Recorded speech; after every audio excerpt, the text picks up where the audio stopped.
Olá, seja muito bem-vindo, muito bem-vinda para mais um dia de leitura de Como Criar um Novo Eu, um livro do Dr. Joe Dispenza, que fala sobre mentalidade, física quântica, ensinamentos de como meditarmos, como sairmos de uma roda de frequentes repetições nas nossas vidas.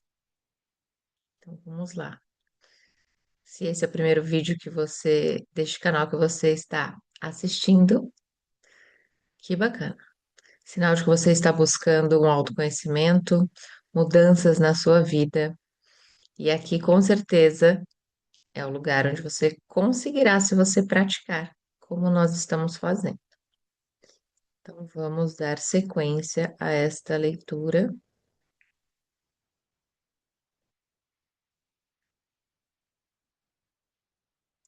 As nossas rotinas a ligar-nos ao nosso eu do passado. O que faz a maioria das pessoas todas as manhãs, depois de se ligar à realidade, através dessas lembranças sensoriais de quem é, onde está e assim por diante?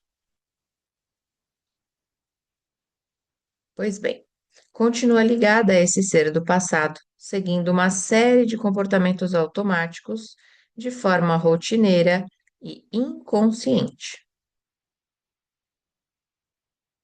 Por exemplo, acordamos do mesmo lado da cama. Vestimos o roupão como todos os dias.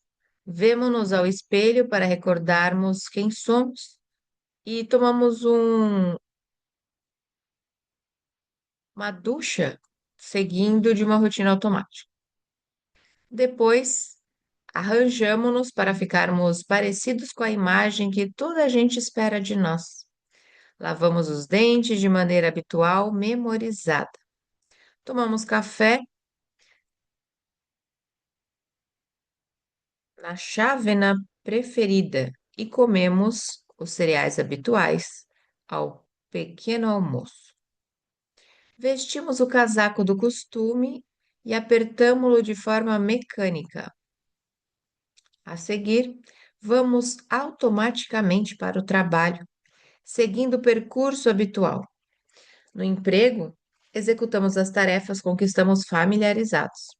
Vemos as mesmas pessoas, carregamos nos mesmos botões emocionais, o que faz com que tenhamos os mesmos pensamentos acerca dessas pessoas, do trabalho e da nossa vida. Mais tarde, apressamos-nos a voltar para casa para que para nos apressarmos a comer, para nos apressarmos a ver o nosso programa de televisão preferido, para nos apressarmos a ir para a cama, para nos apressarmos a fazer tudo mais uma vez. E o nosso cérebro está sofrido, e o nosso cérebro terá sofrido alguma alteração durante todo esse dia? Como podemos esperar secretamente que alguma coisa nova aconteça na nossa vida quando temos os mesmos pensamentos, executamos as mesmas ações e sentimos as mesmas emoções todos os dias? Não é essa a definição de insanidade mental? Já todos fomos vítimas desse tipo de vida limitada numa outra ocasião. Agora, já percebe por quê? No exemplo anterior, é seguro dizer que estamos a reproduzir dia após dia o mesmo nível mental. E se o mundo quântico nos mostra que o ambiente é uma extensão da nossa mente e que essa mente e a matéria são a mesma coisa? Então, enquanto essa nossa mentalidade persistir, a nossa vida vai continuar a pertencer ao status quo. Portanto, se o seu ambiente continua a ser o mesmo e a sua reação é continuar a pensar da mesma maneira, segundo o modelo quântico da realidade, não deveria criar mais do mesmo? Veja a questão desta forma: se o que entra continua a ser o mesmo, o que daí resulta tende a continuar a ser o mesmo. Então, como poderá alguma vez criar alguma coisa nova? Ligado para os tempos difíceis. Tenho de mencionar uma outra consequência possível. Se continuar a disparar os mesmos padrões neurais, ao viver todos os dias da mesma maneira, sempre que responde à sua realidade familiar, recriando o mesmo estado mental, ou seja, ativando as mesmas células nervosas para fazer o cérebro funcionar da mesma maneira, está a ligar o seu cérebro para corresponder às situações habituais da sua realidade pessoal, sejam elas boas ou más. Há um princípio da neurociência chamado Lei de Hebb. No essencial, postula que as células nervosas que disparam em conjunto ligam-se entre si. O princípio de Hebb demonstra que, se ativarmos repetidamente as mesmas células nervosas, sempre que se ligam, é mais fácil para elas voltarem a disparar em uníssono. Por fim, esses neurônios acabam por desenvolver uma relação de longo prazo. Por isso, quando utilizo a palavra ligado, ela significa que vários grupos de neurônios disparam tantas vezes da mesma maneira que se organizam segundo padrões específicos através de ligações permanentes. Quanto mais disparam, mais essas redes de neurônios se ligam entre si, formando rotas de atividade estatísticas. Com o tempo, seja qual for o pensamento, comportamento ou sentimento repetido com frequência, mais ele se tornará um hábito automático e inconsciente. Quando o nosso ambiente influencia de tal modo a nossa mente, o nosso habitat torna-se o nosso hábito. Por isso, se continuarmos a ter os mesmos pensamentos, a fazer as mesmas coisas e a sentir as mesmas emoções, começamos a criar ligações no cérebro até termos um padrão finito, o reflexo direto da nossa realidade finita. Consequentemente, ser-nos-á mais fácil e mais natural reproduzirmos o mesmo estado mental a cada momento. Este ciclo inocente de resposta faz com que o cérebro e, a seguir, a mente reforcem ainda mais a realidade particular que é o nosso mundo exterior.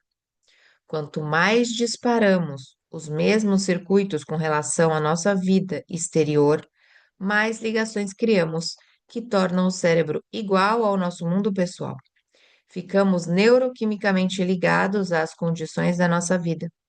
Com o tempo, começamos a pensar sempre do mesmo ângulo, porque o cérebro só consegue disparar um conjunto finito de circuitos, criando uma assinatura mental muito específica. Essa assinatura chama-se personalidade. Como criamos o hábito de sermos nós próprios.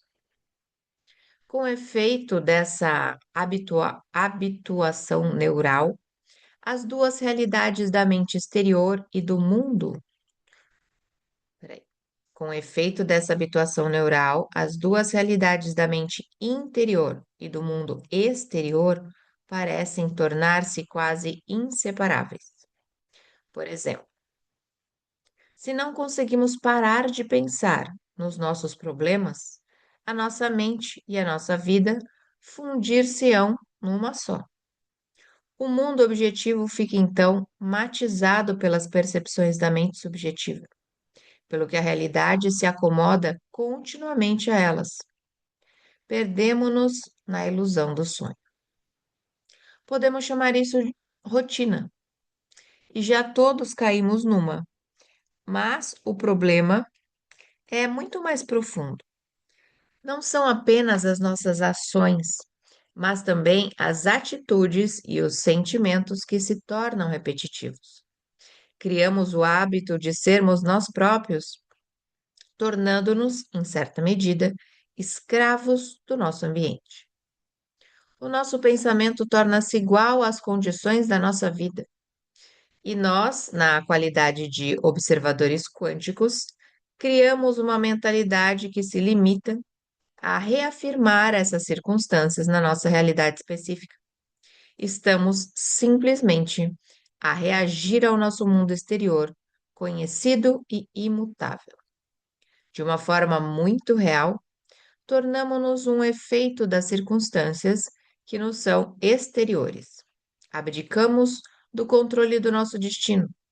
Ao contrário da personagem de Bill Murray no filme Feitiço do Tempo, nem sequer estamos a lutar contra a monotonia interminável do que somos e em que a nossa vida se tornou. Pior, não somos sequer vítimas de uma força misteriosa e invisível que nos prendeu a essa espiral repetitiva. Somos nós o criador dessa espiral. As boas notícias são que, uma vez que fomos nós quem criamos essa espiral, também temos o poder de lhe pôr um fim. O modelo quântico da realidade diz-nos que, para mudarmos a nossa vida, temos de mudar profundamente o nosso modo de pensar, de agir e de sentir. Temos de mudar o nosso estado de ser, porque o modo como pensamos, nos sentimos e nos comportamos constitui no essencial a nossa personalidade e é a nossa personalidade que cria a nossa realidade pessoal. Então, para criarmos uma nova realidade pessoal, uma nova vida, temos de criar uma nova personalidade. Temos de nos tornar outra pessoa. Mudar é, pois, ter pensamentos e ações superiores às nossas presentes circunstâncias, superiores ao nosso ambiente. A grandeza está em nos agarrarmos a um sonho, independentemente do mundo exterior. Antes de começar a explorar as vias que podemos usar para pensarmos de forma a superarmos o nosso ambiente e assim acabarmos com o hábito de sermos nós próprios, quero chamar a atenção para uma coisa. É possível pensar mais alto do que a sua presente realidade. E os livros de história estão cheios de nomes de pessoas que fizeram isso mesmo. Homens, mulheres, como Martin Luther King Jr., William Wallace, Mary Curie, Mahatma Gandhi, Thomas Edison e Joana d'Arc. Cada um destes indivíduos tinha em mente uma ideia de uma realidade futura que existia como uma potencialidade no campo quântico. Essa visão estava viva num mundo interior de possibilidades para além dos sentidos. E com o tempo, cada uma dessas pessoas tornou essas ideias realidade. O traço comum era o fato de terem um sonho, uma visão ou um objetivo muito maiores do que eles próprios. Todos acreditavam num destino futuro, tão real nas mentes deles, que começaram a viver como se esse sonho já estivesse a acontecer. Não conseguiam ver, ouvir, saborear, cheirar ou sentir esse sonho, mas estavam tão possuídos por ele que agiam de uma forma que correspondia antecipadamente a essa realidade potencial. Por outras palavras, comportavam-se como se a sua visão já fosse uma realidade. Por exemplo, a doutrina imperialista que mantinha a Índia sujeita ao regime colonialista no início do século XX estava a desmoralizar os indianos. Apesar disso, Gandhi acreditava numa realidade que não era ainda presente na vida do seu povo. Ele defendia incondicionalmente as ideias de igualdade, liberdade e não violência, com uma convicção inabalável. Apesar de Gandhi defender a liberdade para todos, a realidade da tirania e do controle britânico nessa época era muito diferente. As crenças típicas dessa época contrastavam com as suas esperanças e aspirações. Muito embora a experiência de liberdade não fosse uma realidade no início, quando começou a tentar mudar a Índia, Gandhi não deixou que as evidências exteriores o desviassem do seu ideal. Durante muito tempo, o mundo exterior não deu sinais a Gandhi de que ele estivesse a fazer qualquer diferença. Mas quase nunca deixou que as condições do seu ambiente controlassem a sua maneira de ser. Acreditava num futuro que não conseguia ver nem experimentar através dos sentidos, mas que estava tão vivo na sua mente que não conseguia viver de qualquer outra forma. Abraçou uma nova vida futura, apesar de estar fisicamente a viver na presente. Compreendeu que a forma como pensava, agia e sentia iria alterar as condições presentes do seu ambiente. E a realidade acabou por se alterar, fruto dos seus esforços. Quando o nosso comportamento corresponde às nossas intenções, quando as nossas ações são iguais aos nossos pensamentos, quando a nossa mente e o nosso corpo trabalham em conjunto, quando as nossas palavras e as nossas ações estão alinhadas, há um poder imenso por detrás de cada indivíduo. As grandes figuras da história, porque eram irrealistas e sem sentidos os seus sonhos. A maioria das figuras da história empenharam-se sem vacilar num destino futuro, mesmo sem sentirem um retorno imediato por parte do mundo exterior.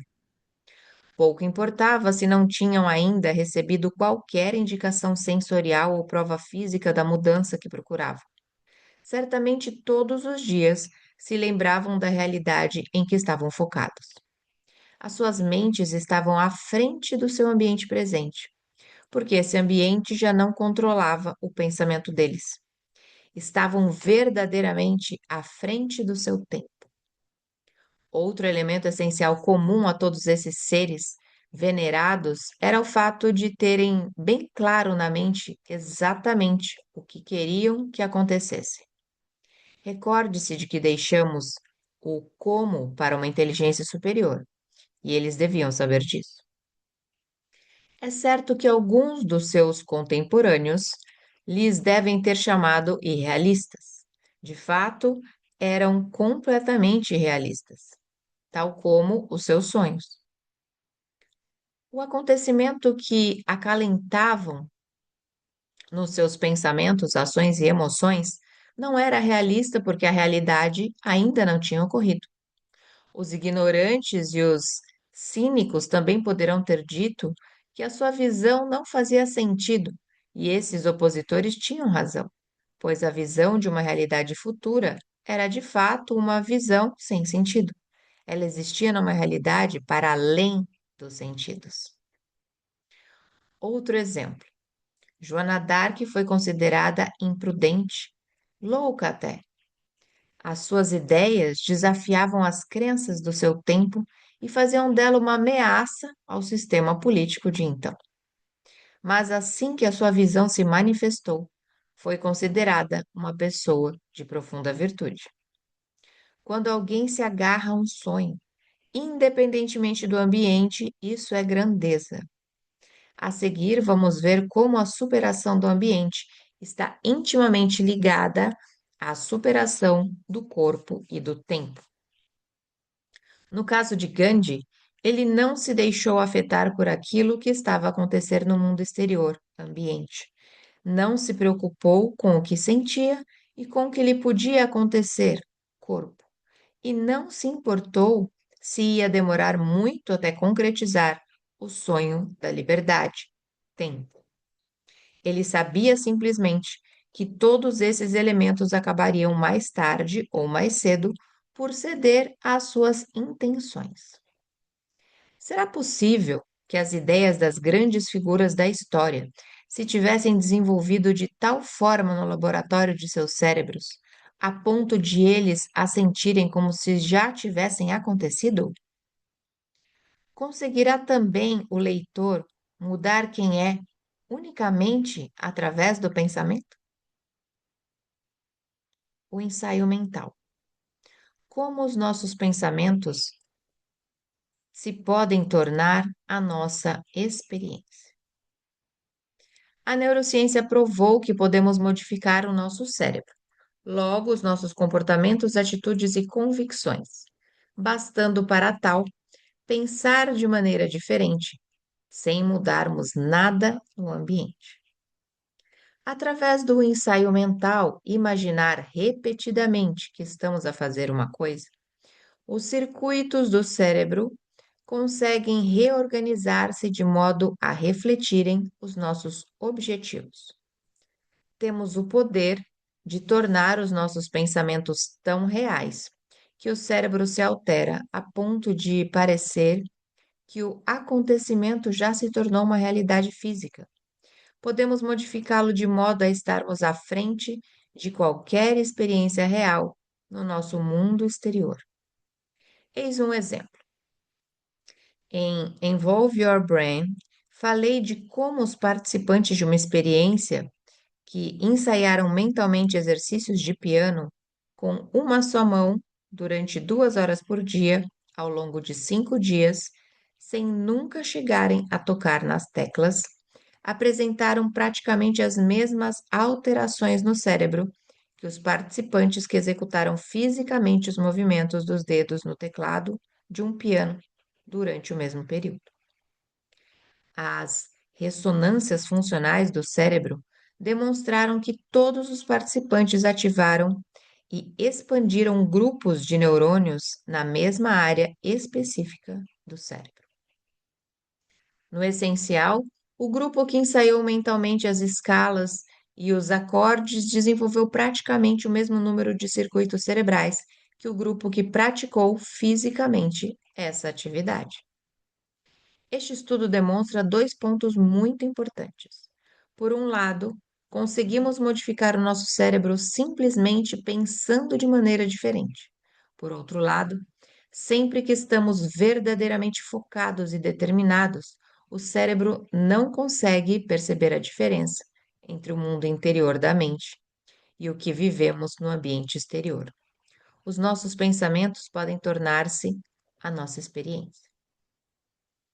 Essa noção é fundamental para o sucesso ou insucesso do esforço, no sentido de substituir antigos hábitos, podar ligações neurais antigas, por hábitos novos, fazer brotar novas redes neurais. Vamos então analisar mais em pormenor como ocorreu a mesma sequência de aprendizagem nas pessoas que praticaram mentalmente, sem nunca tocarem fisicamente qualquer nota. Ao adquirirmos uma aptidão, seja física, seja mentalmente, há 4 elementos que utilizamos para modificar o nosso cérebro: aprendizagem de conhecimentos, instrução prática, atenção e repetição. A aprendizagem consiste em criar ligações sinápticas. A instrução envolve o corpo proporcionando uma nova experiência que irá enriquecer mais o cérebro. Quando também prestamos atenção e repetimos a nossa nova aptidão, o cérebro modifica-se. O grupo que tocou fisicamente as escalas e os acordes desenvolveu novos circuitos cerebrais porque seguiu esta forma. Os participantes que ensaiaram mentalmente também seguiram a mesma fórmula, só que não chegaram a envolver fisicamente o corpo. Na sua mente, conseguiam facilmente perceber-se a si próprios a tocar piano. Lembre-se que após terem ensaiado mentalmente repetidas vezes, o cérebro desses participantes apresentava as mesmas alterações neurológicas que os dos participantes que tocaram realmente piano. Foram forjadas novas redes de neurônios, redes neurais, o que demonstra com efeito que eles já tinham ensaiado escalas de acordes de piano sem terem realmente passado por essa experiência física. Podemos afirmar que os cérebros dessas pessoas assistiram, aliás, existiram no futuro, antes do acontecimento físico de tocar piano. Devido ao nosso lobo frontal aumentado e à nossa capacidade única de tomar o pensamento, de tornar o pensamento mais real do que qualquer outra coisa, o cérebro anterior consegue naturalmente baixar o volume do ambiente exterior para que nada seja processado, exceto um determinado pensamento.